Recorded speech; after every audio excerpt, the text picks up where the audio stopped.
Giant orchestra. It's really quite cool. When I was in college many decades ago, you couldn't say the word transcription. It's kind of a taboo subject. Organ transcriptions were thought to undermine the integrity of the instrument or something like that. But it turns out that transcriptions are a centuries-old practice. I wish I knew this when I was in college. I would have had some ammunition to fight back. But Charles-Marie Widor, the very famous French organist and composer, took upon himself in 1925 to take some of his favorite works of Johann Sebastian Bach that were not written for the organ and transcribe them for performance on the organ. And he called them Bach's Memento. I'm going to play for you two of those as a little set. The first is a charming pastorale, which Widor has arranged for sort of an oboe and some flutes back and forth. And this organ has any number to choose from. That's why I spent 30 hours in here this week deciding which of these gorgeous stops to use best during these pieces. And that I'll follow that directly with the finale from the St. Matthew Passion of Bach, which is a 3-hour work. Don't worry, I'm not playing the whole thing. I'm just going to play you the last movement. But it's a piece that is scored for double choir, double orchestra, and it is the Passion of our Lord, and this final chorus is incredibly filled with emotion.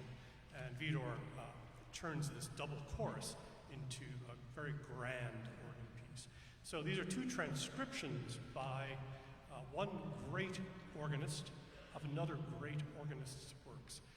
Widor's transcriptions of Bach, Pastorale, and the finale from the Matthew Passion.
I keep telling myself, yeah, what an organ.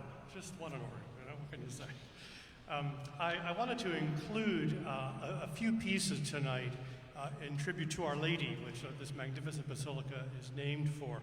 And so I'm going to include Regina Caeli in each half of this program.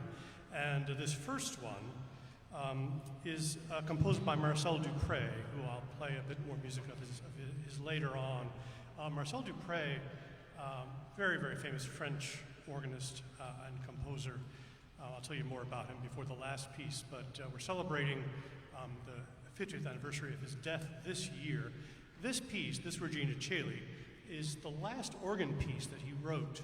It's Opus 64, and if I had to take a couple of pieces of music with me to a desert island with nothing else around, this would be one of those pieces. I can play this thing 100 times and not get tired of it. It's an absolute gem.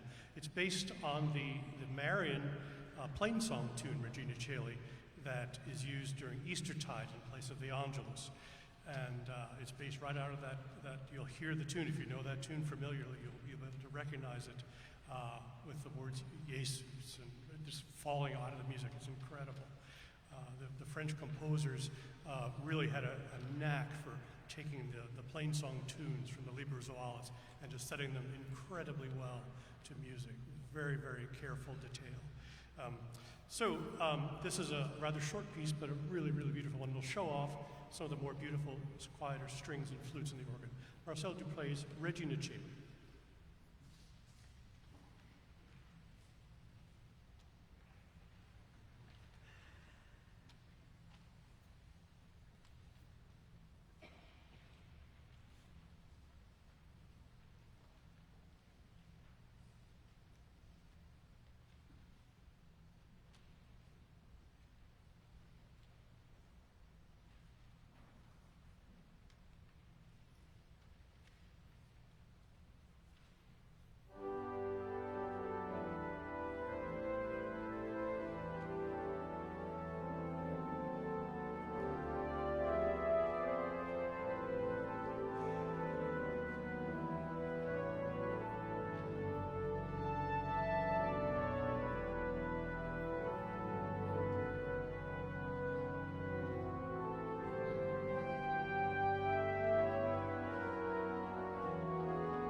Thank you. That's the first of two Regina Coelis this evening.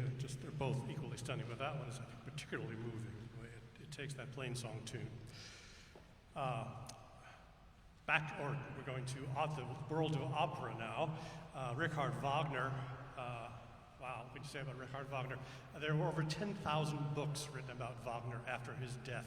He was not only influential in the world of music, but he also was taught the world a lot about German culture, and just an amazing, amazing individual. He expanded the forces used in opera, in the orchestra. He made his own instruments. He created his own instruments. He made demands on singers that were never before dreamed of and wrote some incredibly glorious and rather long operas. If you know, the Ring cycle is about 20 hours long. His operas tend to run on the long side, but the music is incredibly glorious. The Overture to Tannhäuser includes this Pilgrim's Chorus, which you'll recognize, I'm sure, if for no other reason than Elmer Fudd sings it at one point during one of the books, but he thinks, "Be still my love," or something like that. He's going up, but poor Mr. Wagner, you know. But the tune is very recognizable, and it starts Act 3 when this chorus of pilgrims is making their pilgrimage, and you hear the music gradually crescendo to this glorious, glorious tune played on the tuba mirabilis with my thumb. Interestingly enough, you can see my fingers, but when the tune comes in and the full sound, it is my thumb playing down a keyboard all by itself, just thumbing down that tune. Rather tricky, a little treacherous, but fun to do. And then the pilgrims reach their place of pilgrimage, and the music fades away back to nothing. It's a wonderful, wonderful piece. The Pilgrim's Chorus by Richard Wagner.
there's one stop on this organ. Well, they're all fabulous, but there's one stop in particular that I told Bill Pitcher, my host, if you find it missing tomorrow, you'll know what happened. There's a tuba horn up in the solo, which is absolutely delicious. You heard it at the beginning, at the end, that hauntingly dark, sort of a cross between a French horn and a flugelhorn. Beautiful, beautiful voice, this organ. This organ is replete with voices that are quite stunning, but that one is particularly delicious. I commend it to you highly if you can find one. It's well worth having around the house. I'm going to finish up this first half, and I hope you'll stay for the second half as well. It'll be a brief intermission after this. Leo Sowerby's Comes Autumn Time. He wrote this piece in one day. It's a wonderful story.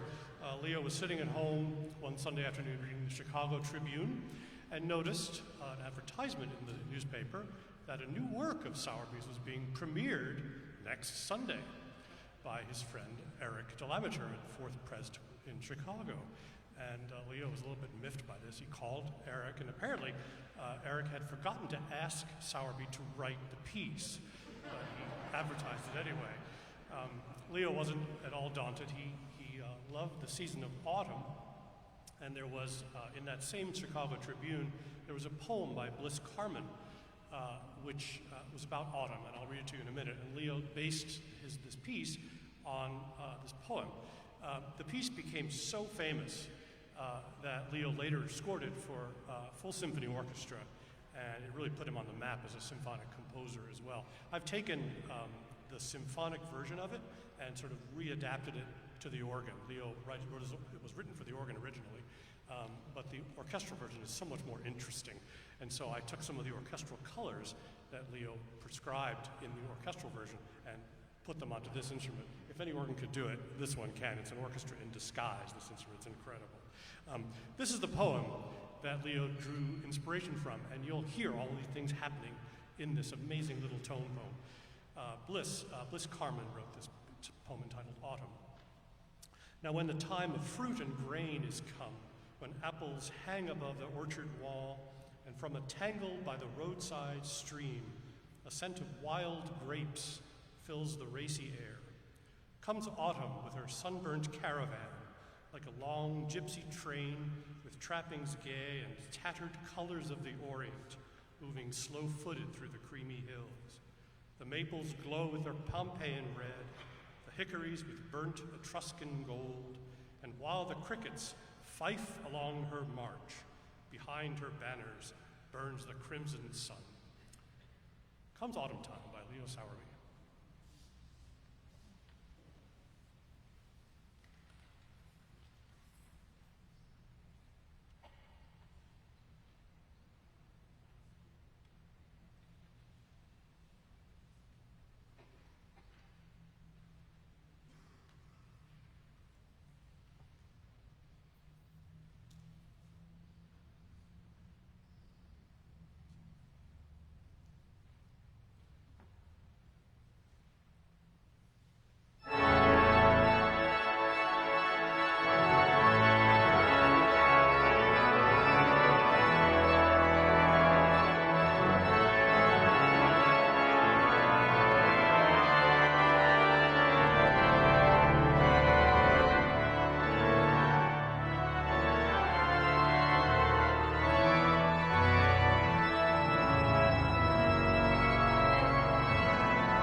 Okay, are we ready to begin the second half?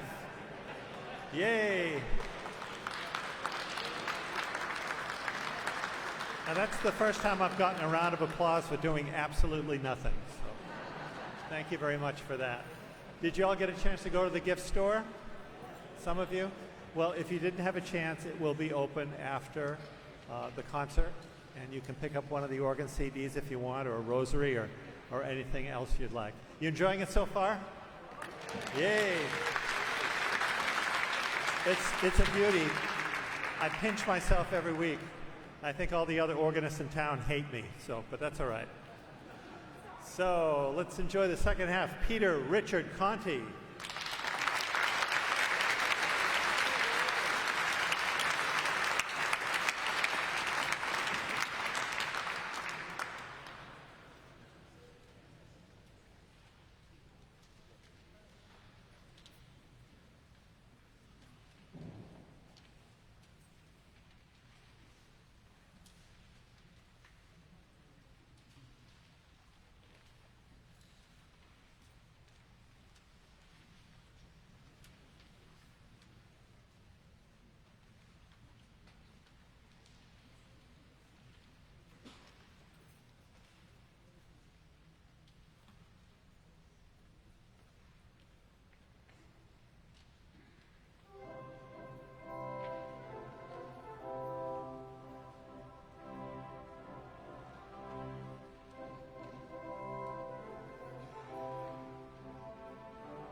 I'm glad you all stayed. That means I'm doing something right. You probably recognize that as Hail, Hail, the Gang's All Here, but it really isn't that at all. It's from a Gilbert and Sullivan operetta, and the words are "Come men who plow the seas." It's the opening chorus from a bunch of guys on a ship, but it certainly has been borrowed, and it's a wonderful, wonderful tune. As you hear, this organ also has a set of stops that are particularly suitable.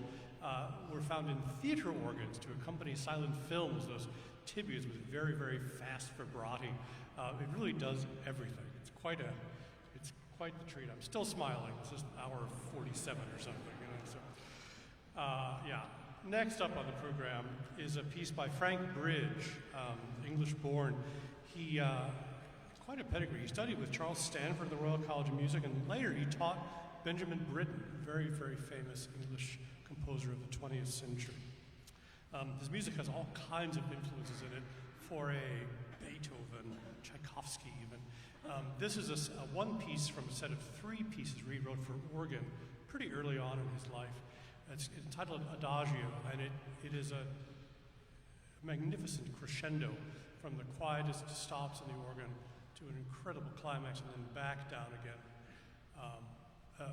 Quite a moving piece. And you're going to hear this stop that I may have to just borrow permanently, this what's called tuba horn to start this piece. French horn, and then a tuba horn sneaks in after that. Anyway, sit back and enjoy this stunning, stunning work. Frank Bridges' Adagio in E major.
This organ, one of Jack Bethard's, the genius behind this instrument, one of his trademarks is to put some of the pipework behind double expression, which means it's behind two sets of Venetian blinds, basically, one further in the background, so that I can, as you heard at the very end of that piece, I can shut down parts of the organ to almost be inaudible, which is a brilliant, brilliant thing. He puts the very, very quietest stops and the very, very biggest stops inside these double enclosures. You can shut two doors on the room, basically, and you cannot hear anything coming out of it. It's a remarkable thing. It's such a joy to play this organ. You can tell I'm having a terrible time. Anyway, next piece, a wonderful story with this one. Jean Sibelius composed this piece when Finland was under Tsarist rule, and it was originally entitled Impromptu. You'll recognize the middle part of this as, again, something that we've put into our hymnals with words. Be Still My Soul is a very famous set of words that have been added to this. But originally, this was a piece that had no words at all. In fact, this tune was a tune that Sibelius composed himself to evoke Finnish folklore. It's surrounded by some brilliant fanfares, which you don't usually hear when you're singing the hymn in church, but this is a symphonic poem, and these wonderful fanfares with the tubas echoing back and forth. Then you hear this very famous, quote, hymn tune, which is really just a Finnish folk song, and then the fanfares come back. Once Finland became an independent nation, they changed this name of this to Finlandia. It's become almost a Finnish national anthem, and it's very endearing to folks from Finland. And what a wonderful piece, especially on an organ like this with endless symphonic resources. So I hope you enjoy Sibelius's Finlandia.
Another tribute to Our Lady here. This is from an opera, a very different treatment of Regina Coeli indeed.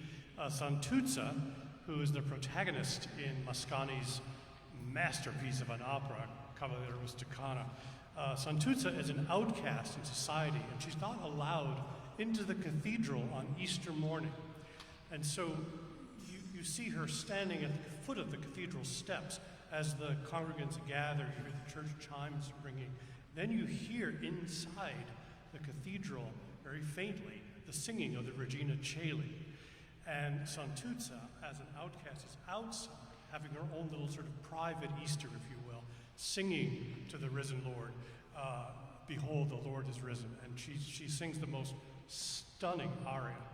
And it's quite a piece. I'll tell you a little story. I work at a fabulous Anglo-Catholic parish. It's an Episcopalian, sort of pre-Vatican II liturgy, all in Latin. It's really quite glorious. And we sing this piece at the end of Easter morning every year. I've been there over 30 years now. And we end up with this Regina Coeli at the end of Easter Day. And if I don't do it, I get screamed at because it's such a fabulous piece of music. And it has a liturgical Regina Coeli Latin text and everything in it, so it's liturgically proper. It's a wonderful piece. Anyway, I hope you enjoy it as much as I enjoy talking about it because it's such a good song. But here's Mascagni's Regina Coeli.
such a great song.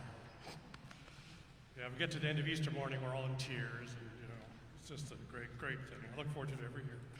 I'm going to finish up today. Before I do, I want to again thank my host, Bill Pitcher, for being such a gracious host. I've spent countless hours here, and he's been so gracious to me, carting me back and forth to my hotel at all hours, and it's just been great. And thanks to the Schoenstein folks for building yet another absolutely magnificent instrument. What a joy to play this thing. And thank you all for being here and being part of this celebration of your incredible new organ, which you should be very, very proud of indeed. It's a rare gem. I rarely am on the road for 4 days, and I haven't stopped smiling, which is not normal when I'm on tour like this. So, what a treat. Thank you all. I'm going to finish up with another liturgically based piece. This is a piece by Marcel Dupré. I played a little bit of music from him before, but this is a piece that actually is celebrating its 100th anniversary this year. Marcel Dupré made several tours of the U.S., but in 1921, he performed in the Watermaker store to apparently over like 10,000 people, and was handed 4 liturgical themes in which to improvise on. I forget the names of them all, but they were Advent, Christmas, Passiontide, and Easter, all liturgical themes. And he immediately thought to improvise a symphony based on the life of Christ using these 4 themes. He announced his intentions to the audience, and just the thought of what he was about to do, they erupted in applause. And when he got back to France, he wrote this piece down, and it became his published Symphonie Passion. And it is celebrating its 100th anniversary this year. December 8th, 1921 is when he conceived it in the Wanamaker building. And what a piece. So this last movement, the Resurrection, is based entirely on the plain song tune, Adoro te devote, humbly I adore thee. And you'll hear it start just in the distance, in the pedals. It actually sneaks in very, very quietly, in very long notes. And the piece builds to a crescendo. The piece, the tune, which we recognize, starts to enter in canon form, voice chasing voice. And then in typical Dupré fashion, it ends with a brilliant, brilliant toccata with the tune in the pedals. And he evokes the resurrection by changing keys ever, ever higher during this toccata. And you just feel the tune bursting open. And then at the very end, the last page is full of these incredibly fiery chords, as so stylistic of Dupré's writing. Just all root position chords all over the place. It's just a wonderful thing. You just feel the resurrection in this music. It's quite thrilling. So I'll leave you with that today. Thank you again for being here, and thanks for inviting me. It's been an absolute joy. Dupré's Resurrection from his Symphony Passion.